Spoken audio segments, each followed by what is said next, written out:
Kumpletuhin ang salawikain. Kapag binato ka ng bato, batuhin mo ng blank.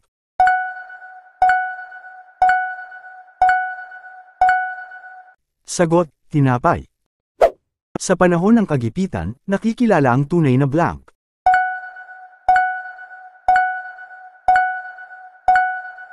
Sagot, kaibigan. Pagkahaba-haba man ng prosesyon, sa blank din ang tuloy.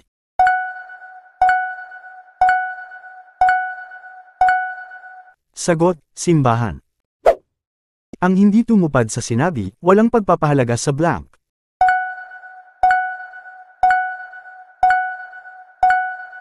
Sagot, sarili. Ang tunay mong pagkatao, nakikilala sa blank mo.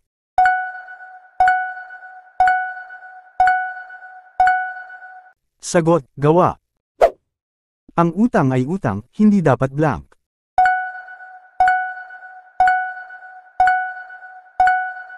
Sagot, kalimutan. Ang gawa sa pagkabata, dala hanggang blank.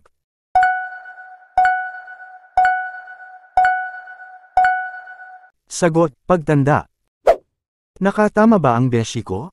Comment mo naman ang score.